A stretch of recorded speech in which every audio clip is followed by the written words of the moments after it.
Now I know this is a different type of video from what I usually make, and I know I typically make uh like videos that revolve around clips I get in certain games, but also honestly I wanted to dive into kind of more of a side projects, one like videos that I could upload to my channel that can keep people interested while not also taking time to get clips in between those time frames. So that's why I wanted to start a new series, Get to Know Me. And well, get to know me is obviously more get to about knowing me about more about like series I like, games I like, whatever it may be. It just varies. But today, horror games. Now, depending on the person, you either love or hate horror games. Some people just can't do horror; they're just not interested, and that's okay, realistically.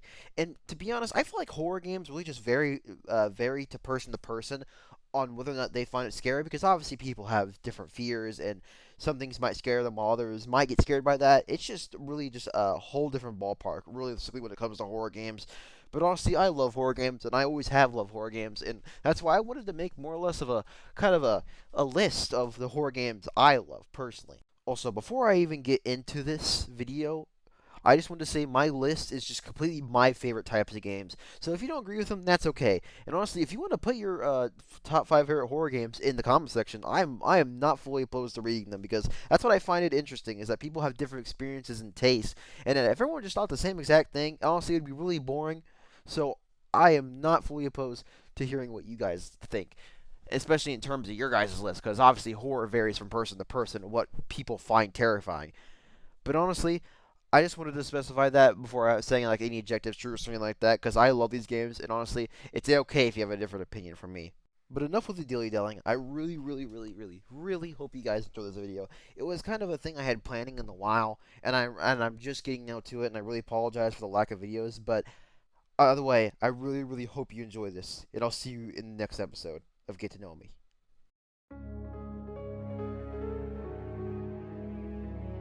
Resident Evil 2 as a horror game holds a very, very special place in my heart. This game solidified my love for Resident Evil as a franchise. My first ever interaction with a Resident Evil game was Resident Evil 7. As much as I like Resident Evil 7, 2 is overall my second favorite in the franchise, next to 4 being my overall favorite. But when it comes to horror for Resident Evil, I don't think nothing comes nowhere near close to 2. 2 is just one of those games that just I cannot put into words how much I love the gritty and umber atmosphere of this game, and it's just overall such a dark world that you can really get yourself lost into. And that's one thing I love about it. You can choose between two protagonists, the overly optimistic Claire and her storyline with Sherry Birkin, or the rookie cop Leon S. Kennedy and his involvement with the secret Umbrella operative Ada Wong. And that's one thing I really like about Resident Evil 2 as well, is just choosing between what character interests you more, and it kind of gives you more replayability in those two options. You're dropped straight into the head of Raccoon City, where something dark and sinister is going on, and you just can't quite put your finger on what exactly happened here, and why the hell the city's overrun with zombies. To the normal Shambler zombies, to the Lickers, to Mr. X, this game just has it all in terms of diverse, unique enemy type. It's just the fact that around every corner, something dark and horrific and just lurks, waiting for you, ready to get you at any chance you're left vulnerable. It just leaves you on the edge of your seat everywhere you go. Maybe there's a zombie here, maybe there's a Licker on the roof, or maybe the ominous steps of hearing Mr. X stomp around is just terrifying to me, and I cannot put into words how often it always scare me just hearing Mr. X's footsteps like above me or below me or around me. The dark and eerie tone of this game is just something that's really hard to replicate, and the world building is just built upon that eeriness, and that's what I love about it. It's a perfect mix. They have created such a perfect formula for this game, and I just wish I could convey the words to what I feel about this game in terms of its atmosphere. And honestly, the plot of just understanding what Umbrella was actually trying to accomplish, and just making horrific creatures beyond our minds can even comprehend. Hell, even William Birkin, one of the stalkers throughout the game, is horrific and changes into so many different things. And by the time of the game, he ends up into some just giant blob thing, which you just gotta start unloading on. Between Mr. X and William, it's just overall two perfect balances between one that's story orientated, and just one that's overall constantly stalking you at all times. And that's what I like. It leaves unpredictability between the two. You never know when to attack you, and when you feel like you're safe, Mr. X could just be sitting there and waiting for you. The story and the characters of this game are just overall great, and I just cannot put into words how much I love this game. And not even getting into the side content between all the DLCs and everything else. Now, if I had really just one genuine complaint about this game in particular, it's just that the fact there's not really much replayability in this game after you do the 2 playthroughs. Other than that, it's just pretty much the same stuff you're used to. But then again, some games aren't meant to be played more than twice, so for that I really can't give it too much crap for. But also, I just wish there was more to do after you've pretty much done everything that there is to do. But honestly, if you were looking for a game that just kind of gives off a more mysterious and somber atmosphere, and one that you can kind of get yourself lost into the world of, I'd highly recommend Resident Evil 2. It's just one of those games that are just so special, and it's just such a unique game to play if you're in terms of horror, and if you're ever looking for one, this is definitely a go-to, in my opinion. Now, there are some things I definitely left out in terms of talking about this game, because it has been a long while since I have played this game. However, I do remember most of the stuff, for the most part, but I'm just particularly speaking on what mostly I remember. Now, there could be more complaints that I've had about this game, but I just can't remember until I've actually played it. But honestly, for the most part, I never really had any complaints about this game. It's such a shame that Resident Evil 3 didn't get the same treatment for Resident Evil 2 in exchange for Resistance mode, which I'm not going to say anything about Resistance mode because I didn't really play it, but I really wish there was more effort put into Resident Evil 3 as a game than 2 also had. Honestly, it had so much potential for Resident Evil 3, but it was just squandered in terms of quality and playtime, and all of that was put into Resistance, and I will always be disappointed in the fact that that's the way that Resident Evil 3 ended up.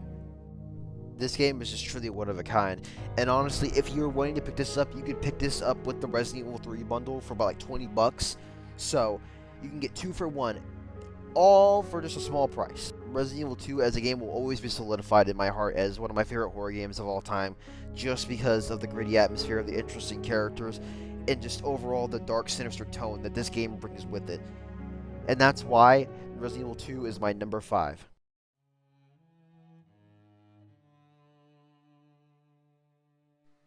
Now, it's been a long while since I played Dead Space 2, but Dead Space as a franchise is one of the most unique IPs I've ever seen.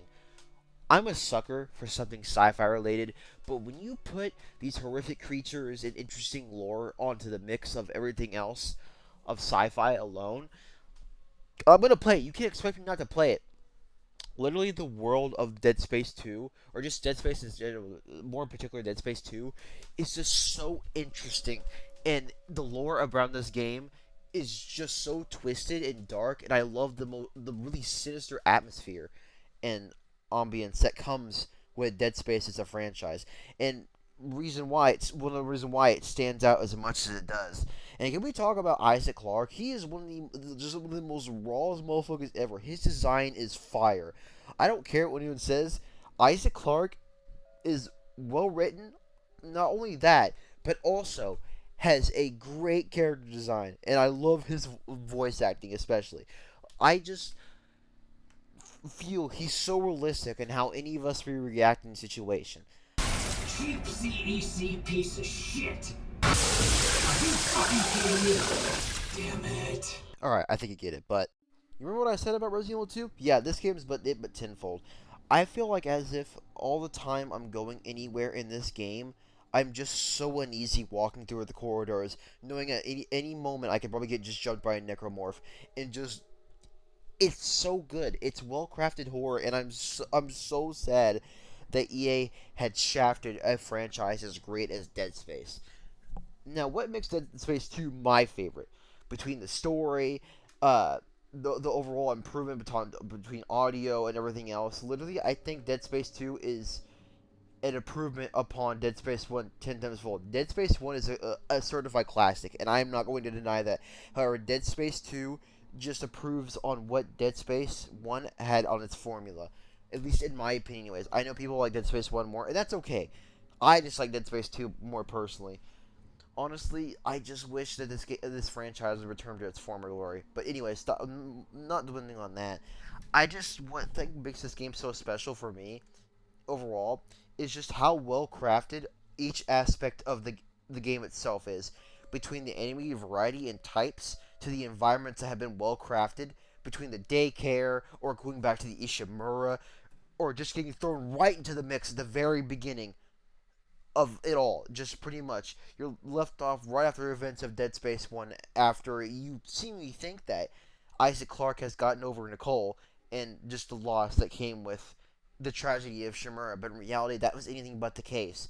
And the whole time he's had like dementia, and the marker has been implementing all these visions in his mind to get the marker to do his bidding, and it's just so dark and it's just complex, and I love it about this franchise. It's just one that will always stand out in terms of horror. I just really hope that this game gets a remake treatment like Dead Space 1 got, and especially Dead Space 3 also needs a remake. That game especially is in need of a remake. Dead Space 3 is just, it's not bad. Like what little I did play of it, I enjoyed it, but it just does not live up to Dead Space 2 or 1 in any way or shape or form, especially with all the scummy shit EA tried doing in the first place. I just wasn't as compelled, so I never ended up finishing the game myself in terms of Dead Space 3, but Dead Space 2 and 1 are legitimate horror masterpieces, and I can understand why anyone finds this as their favorite personal horror game, between maybe Isaac Clarke or just the story overall itself, or maybe the more complex side of things when it comes to lore, or maybe just the atmosphere that this game conveys off that really can't be established in what I'm saying, but when you're playing yourself.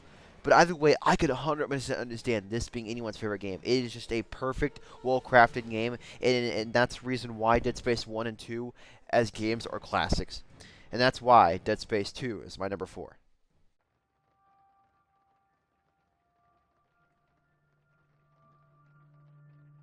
Visage is one of the most interesting and complex games I've ever played in my life in terms of horror. It is so severely underrated.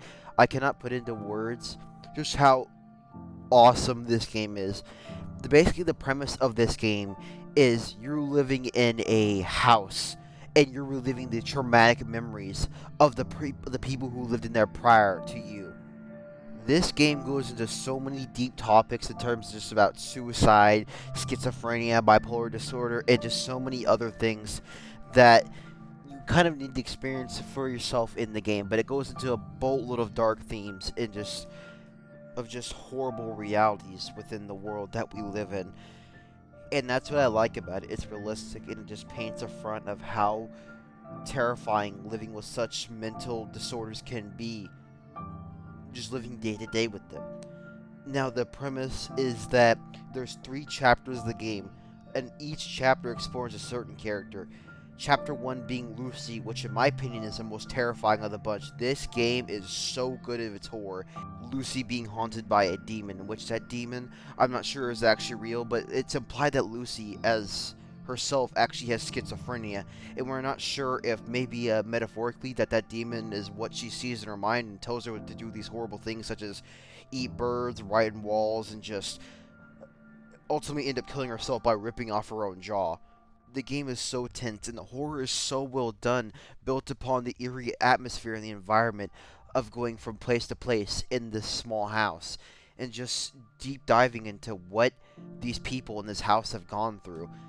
Chapter 2 going into Dolores, an old grandma ridden with bipolar disorder, dementia, and so much more, trying to balance between maintaining her mental health and taking care of her baby alongside with her husband. But the more and more she progresses throughout the day, she's having more episodes where she's paranoid, her husband just plotting to take her out or do something to her. In reality, that's just not the case. It's just her episodes, and the only way she can maintain her health is through taking care of her baby. But one day, her husband just cannot take care of her anymore because he's pretty much gotten terrified. So the Dolores stabs him 7 times in a rageful murder, and after that she tends to her baby, calming her down, and realized what she just comprehended that she did. In the heat of the moment, she hung herself because she did not take the guilt. With chapter 3 going into a guy named Rakan with scopophobia, which is the fear of being watched or stared at, and it just goes into his mad descent of insanity and just overhaul his time in his hospital when he sustained an injury from playing a certain sport. And that's where his fears derived from, is just being stared at and watched all the time. and it just goes to show how much more crazier he got with his illness, just continuing to progress and progress and more, and just turning on basically everybody.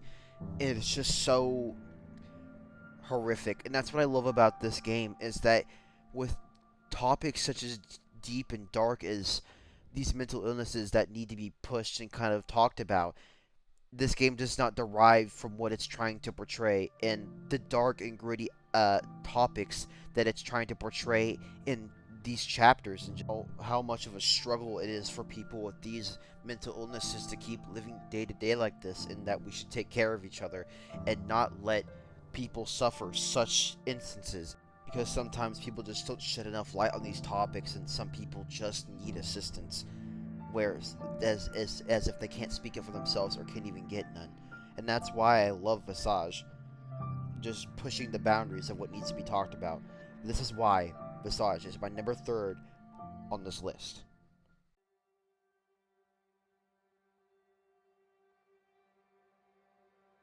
The Evil Within 2 is a very great and underrated horror game, or Evil Within as a franchise as a whole. I feel like Evil Within just gets too much hate, and honestly is underappreciated.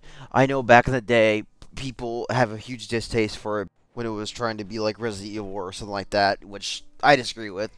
I've played both franchises, and I think they're both unique in their own aspects to stand apart from one another. But I just think that Evil Within 2 is such a good game in terms of gameplay. The world of STEM is very, very, very interesting. The whole premise of the game is trying to save your daughter and discover why STEM is still up and running and what happened after the events of the main game. Which implied that if I remember correctly, implied that Ruben from the very first game, which was the main antagonist of Evil Within 1, was actually alive and maybe went MIA. Which, I know some people give the game shit for its story, but I genuinely like the story. I think the game had a lot going for it. The world of STEM itself was really interesting and had its really diverse types of enemies and just unique design. One thing I found really interesting was the killer Stefano, which was a serial killer who killed people and framed them in terms of art. That's not even also getting into two of the also, one of them being a side character and one of them being the main character, the main stalker of the game, Anemia and Shade. Shade being more of an optional one, but Anemia being one of the main stalkers of the game, which is utterly terrifying. Just this giant woman with a saw blade for an arm and 1,000 heads, and Shade is just ultimately terrifying. Alongside another antagonist, Theodore, which his main goal is to take over STEM and then kill Sebastian and rule over as a god, more or less. And one thing I really, really love about The Evil Within 2 is Sebastian's character development. Seeing him progress through STEM and Mobius, and just him tackling his trauma head on and getting past the trauma and just accepting it for what it was honestly just amazing. I really enjoyed his character and just overall how selfless he is to go in and save his daughter, the one light that's in his life. And as you're progressing through the story, you find out that his wife, Mira Castellanos, actually survived within the world and is actually trying to take out STEM from the inside out. Mira is identified through certain type of powers within STEM, and those powers are usually a white type of liquid that she can manifest and just take control over.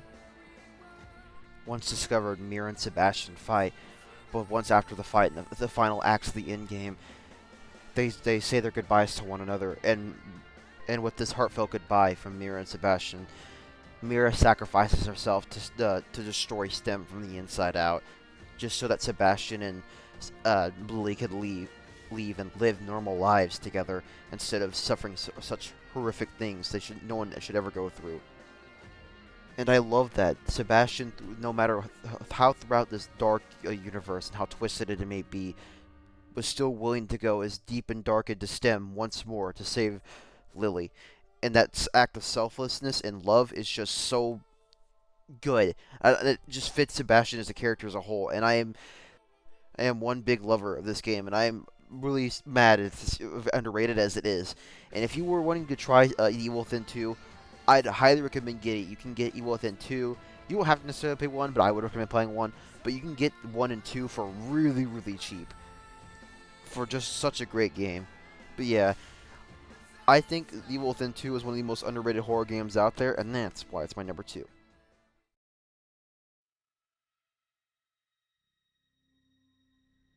Outlast is just one of those games I cannot put into words how much I love, but I'll try to despite that.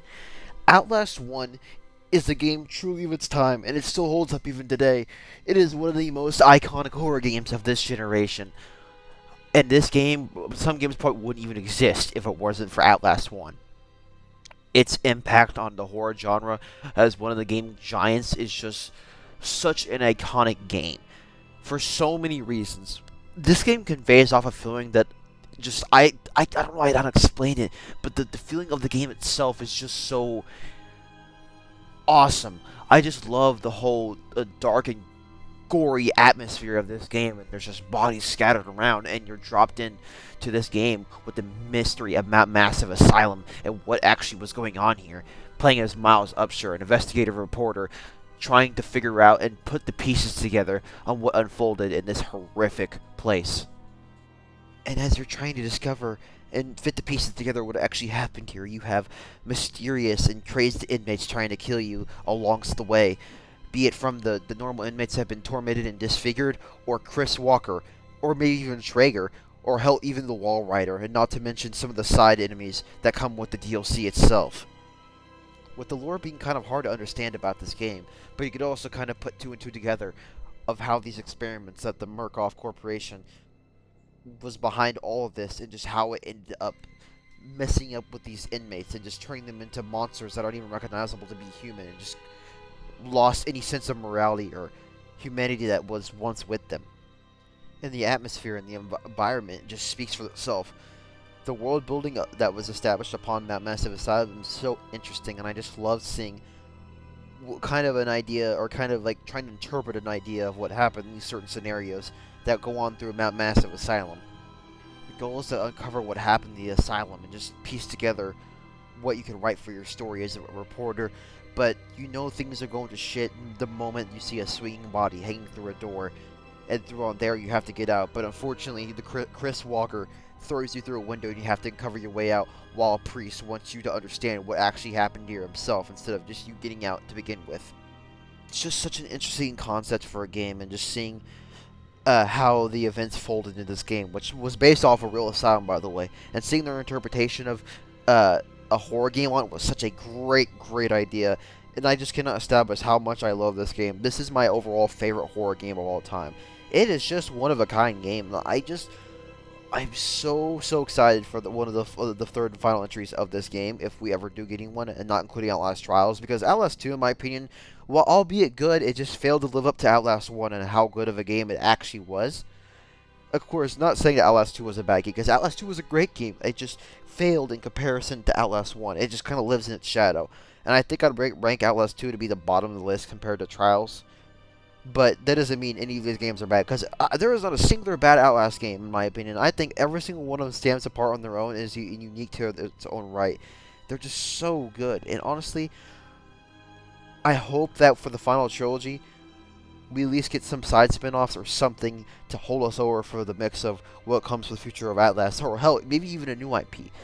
But Outlast 1 as a game will always be my favorite horror game of all time, and I don't think everything will ever top it, just because the feeling that it gives off, and overall just how unique of a game it is. Not even getting to the DLC, which the DLC follows you playing as Wayland Park, a former Murkoff employee, dropped in the midst of everything else and getting caught sending emails of what actually is happening outside to Miles Upshur in the beginning of the game. And at the heart of Mount Massive Asylum, you discover what actually happened and how everything went to shit that it did before you even got there as Miles Upshur. Between the cannibal and Eddie Glusson being one of the most horrific characters out there in this entire game, honestly just makes the DLC so ominous and just weird, and I loved it. It was such a great small minor antagonist for Wayland as a character, and I'm so glad that they left us with some answers, and still left a good amount of questions for us to wonder and ponder some certain aspects of the Outlast lore that are still left to be there. and I'm just glad they overall added more content to Outlast 1, because one complaint about Outlast 1 and that really just goes for Outlast 1 and 2, is that there's not really much to do after you beat the game, and honestly, that's really just how it is. I mean, it's a cheap game overall, but like, after you beat that initial first playthrough, there's not really much stuff to do unless you go for achievements, but that's not going to be everybody. But overall, this game just has it all. Mysterious and great lore, although be it a little hard to understand, with also great hide-and-seek gameplay.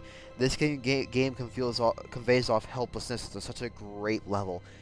And this game is just, I recommend you try it. You can get this game for about $5 to $10. It is just a game of its time and truly inspired a lot of games now today, just like predecessors before, including Amnesia, Silent Hill, and many more that I could probably name off. But I don't want to get into such a rant. But that's why Outlast is my favorite horror game of all time.